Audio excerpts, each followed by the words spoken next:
Citizenship act पास किया गया, जिसमें दिया गया कि किस तरह से हमारे मुल्क में आप शहरी बन सकते हैं।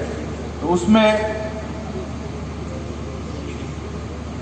समय पर बहुत सारे अमेंडमेंट्स करनी पड़ी, संशोधन करने पड़े और डिफरेंट गवर्नमेंट्स ने किए, उसमें पिछली सरकारें भी रही। CAA ने सिर्फ इस प्रोसेस को फास्ट ट्रैक किया उन लोगों को जिनको पाकिस्तान, अफगानिस्तान और बांग्लादेश में धर्मांतरण के लिए मजबूर किया गया, उनको अपने घर छोड़ने पर मजबूर किया, वरना कौन अपना घर छोड़ के दूसरी जगह जाना चाहता है। वो यहाँ भारत में उन्होंने पनाह ली, और अगर हम उनको शहरी ये सिटीजनशिप नहीं देंगे, नागरिकता नहीं देंगे, तो कौन सा मुल्क देगा? अमेरिका देगा, जापान देगा, जर्मनी देगा, या दूसरे मुल्क देंगे? ये उनका देश है। पार्टीशन से पहले कोई सी मुल्क के बाशिंदे थे, अगर वो यहाँ आए हैं और उनको मजबूर किया गया, उनकी लड़कियों को किडनैप किया गया, उनको धर्म बदलने के लिए मजबूर किया गया, तो वो अगर यहाँ आते हैं तो ये जो सिटीजन अमेंडमेंट एक्ट जो संशोधन 2019 में लाया, इसमें उस अवधि को जो 11 साल का पीरियड था उसको कम करके 5 साल का पीरियड बना, उसको 2014 तक इस मुल्क में आए हैं और रह रहे हैं, उनको ये हक मिलना चाहिए, और ये हक पार्लियामेंट ने दिया। मैं समझता हूँ ये बहुत अच्छा कदम है। भारत माता की। मेरे समक्ष उपस्थित राष्ट्रीय योद्धाओं, मैं आप सभी का नमन करती हूँ, वंदन करती हूँ, आप सभी का अभिनंदन करती हूँ। जम्मू वो भूमि है जिसने बहुत अत्याचार सहे। 70 साल तक आपने 35A को सहा है, 370 को सहा है, लेकिन ना आप रुके हैं, ना झुके हैं, ना टूटे हैं, क्योंकि आपका ध्येय गान है कि जो पत्थर चोट लगकर टूट जाता है वो कंकड़ हो जाता है, और जो पत्थर उस चोट को सह जाता है वो शंकर हो जाता है। पिछले कुछ समय से हमने देखा इलाहाबाद, लखनऊ, दिल्ली, बेंगलोर, हर जगह हिंसक प्रदर्शन हो रहे थे, लोग सड़कों पर थे। इस कारण उनका इंटरनेट भी बंद कर दिया गया था। इंटरनेट तो यहाँ भी बंद है, पर उसका अलग कारण। उसी बीच में एक खबर आई जो शायद हम लोगों ने देखी नहीं, और वो खबर थी 2 हफ्ते पहले की, कि एक पाकिस्तानी महिला हसीना बेन को भारत की नागरिकता दे दी गई। प्रश्न उठा, इन सब हिंसक प्रदर्शनों के दौरान भी पाकिस्तान की एक मुस्लिम बहन को नागरिकता दी जा रही है, तो ये प्रदर्शन है किस लिए? प्रदर्शन इसलिए थे, शायद नंबर 1, जो प्रदर्शन कर रहे थे उनको पता ही नहीं कि नागरिक संशोधन अधिनियम है क्या, और दूसरा जो प्रदर्शन करवा रहे थे वो बताना नहीं चाहते थे कि ये कानून है क्या। इसीलिए किसी ने ऐसे लोगों के लिए ही कहा है कि मत पूछिए क्यों पाँव में रफ्तार नहीं है, ये कारवां मंजिल का तलबगार नहीं है। सब है तमाशबीन, लगाए हैं दूरबीन, सच जानने को कोई भी तैयार नहीं है। जो आदमी की साफ सही शक्ल दिखा दे, वह आईना माहौल को दरकार नहीं। मेरे सामने जो राष्ट्रभक्त बैठे हैं वो समाज को ये आईना दिखाने आए हैं कि ये कानून और आप कर क्या रहे हैं? नागरिक संशोधन अधिनियम सेक्शन 3 कहता है कि भारत की नागरिकता कैसे मिलती है। 5 तरह से मिलती है। पहला, आपका जन्म भारत में हुआ है। दूसरा, वंश से आपके माता या पिता भारत के हैं। तीसरा, प्राकृतिकरण से कि आप कुछ समय सीमा के लिए भारत में रहे हो। चौथा, पंजीकरण से, रजिस्ट्रेशन से आपकी शादी इत्यादि भारत में हो गई हो।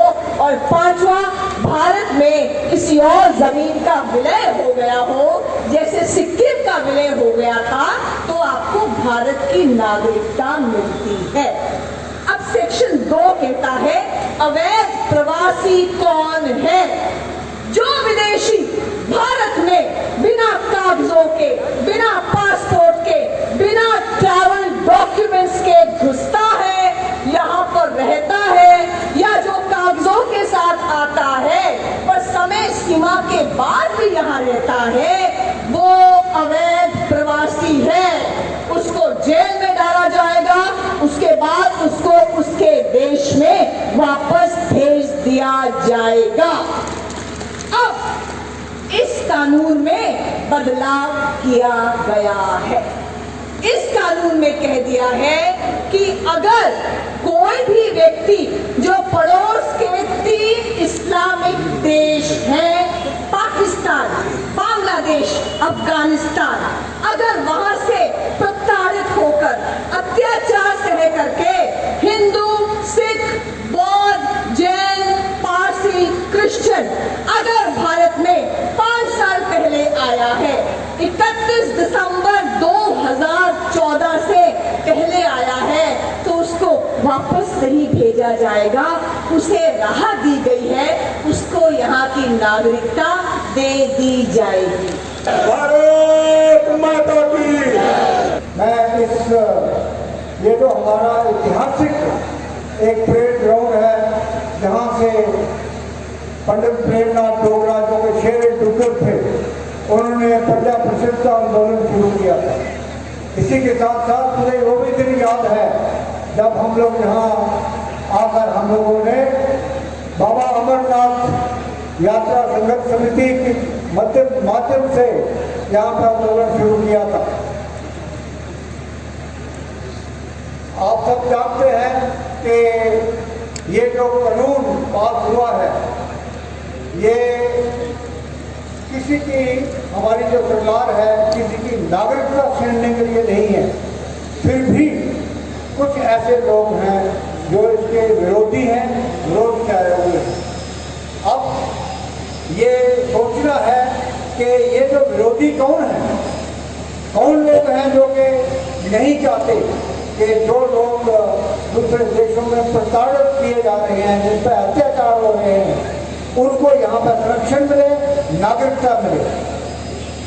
और ये लोग वो ऐसे राजनीतिक लोग हैं जो अपने पगार के लिए, अपना आधार बनाने के लिए मजहबी कट्टरपंथी बढ़ा रहे हैं। ये वो लोग हैं जो कम्युनिस्ट लोग, अलगाववादी लोग, जिनका आधार खत्म हो रहा है। ये वो लोग हैं जो कि नक्सलवाद, जहाँ पर आपने देखा था कि नक्सलबाड़ी से लेकर आंध्र प्रदेश तक ये 2000 चौड़ा कॉरिडोर एक था, उसको रेड कॉरिडोर बोलते थे। अब उसका आधार खत्म हो रहा है। अपने आधार को खत्म होते हुए देखते हुए ये लोग विरोध में आ रहे हैं, लोगों को भ्रमित कर रहे हैं और लोग सड़कों पे आ रहे हैं। पाकिस्तान ने निकाला है। पहली रो में भी जो लोग खड़े हुए हैं, जिनके हाथों में तिरंगा है और जिनके हाथों में तिरंगा नहीं है, पर जिनके दिल में देशभक्ति है, दोनों हाथ ऊपर करके, तिरंगा ऊपर करके, भारत माता की एक बार और जोर से पाकिस्तान ऑक्युपाइड कश्मीर में भी आवाज जानी चाहिए। सेना के जवानों के दिल में भी भारत माता की। शुक्रिया। मंच पर विराजमान मोनिका अरोड़ा जी, जम्मू कश्मीर पीपल फोरम के मेरे साथी और काफ़ी बुद्धिजीवी लोग जो स्टेज पे मौजूद हैं, यहाँ पे सिक्योरिटी में काम कर रहे ऑफिसर्स, पत्रकार भाई लोग, यहाँ पे 2 छोटे छोटे बच्चे जिन्होंने इतने अच्छे देशभक्ति के गाने गाए और काफ़ी समाज के अलग अलग क्षेत्रों से आए हुए लोग, और मोस्ट इम्पॉर्टेंटली इतनी भारी मात्रा में पधारी हुई जनता जो आखिरी रोज तक मौजूद है। आप सभी का बहुत बहुत धन्यवाद कि आप इतनी ठंड में रविवार के दिन सुनने आए। आज इस देश के अंदर आज का दिन बहुत ही महत्वपूर्ण है, और महत्वपूर्ण इसलिए है कि आज स्वामी विवेकानंद की बर्थ एनिवर्सरी है। और यही स्वामी विवेकानंद जी ने जब वो शिकागो के अंदर वर्ल्ड पार्लियामेंट ऑफ रिलीजन के अंदर गए थे, और जब उनका वक्तव्य आया था तो वो कहते हैं कि मैं एक ऐसे राष्ट्र से हूं जिसने पूरे विश्व को सहिष्णुता सिखाई। सबसे पहले तो मैं शुक्रिया करना चाहूँगा, आपने ये फंक्शन, ये लोकसभा पूरी ऑर्गेनाइज एक कारण दिया, और अपना जो स्पोर्ट है, जो हमारा इस CAA के इम्प्लीमेंटेशन के लिए उसको जाहिर करने का एक मौका दिया। मैं आप सबका बहुत बहुत आभारी हूँ इस बात के लिए। दिल्ली से आए रणदीप भंडारी जी और Monika Arora, senior advocate from Supreme Court, वरिष्ठ नेतागण, जम्मू डिवीजन से आए अलग अलग इलाकों से ये भारी भीड़ जो आज सिटीजनशिप अमेंडमेंट एक्ट की सपोर्ट में यहाँ हाजिर हुई है। हम आप सबका स्वागत करते हैं। ज्यादा समय ना लेते हुए मैं आपको संक्षेप में सिटीजनशिप अमेंडमेंट एक्ट के बारे में थोड़ा सा बताना चाहता हूं। अमेंडमेंट, जिसको हम अंग्रेजी में अमेंडमेंट कहते हैं, हिंदी में संशोधन कहते हैं, उर्दू में तरमीम कहते हैं। किसी भी कानून में अमेंडमेंट, संशोधन या नहीं बन चुका होता। ये सिटीजनशिप एक्ट 1955 में बना था। सिटीजनशिप की डेफिनेशन हमारे संविधान में भी है, आइन में भी है, कॉन्स्टिट्यूशन में भी है। लेकिन इसको इलेबोरेट करने के लिए, ज्यादा संक्षेप में बताने के लिए, सिटीजनशिप एक्ट 1955 में कांग्रेस के टाइम बना था। अलग अलग समय में इसमें संशोधन हुआ, अमेंडमेंट हुई। सबसे बड़ी अमेंडमेंट इसमें 1986 में हुई। जो आज ये लोग बात कर रहे हैं, सड़कों पे हंगामे कर रहे हैं, तोड़ फोड़ कर रहे हैं, पथराव कर रहे हैं, इनसे पूछना चाहिए कि 1986 में आपने क्या अमेंडमेंट की थी। 1986 में भी एक सिटीजनशिप रजिस्ट्रेशन के लिए नए मापदंड रखे गए थे। अब ये जो अमेंडमेंट हुई है, इस पे पहले भी 4-5 बार चर्चा हो चुकी है।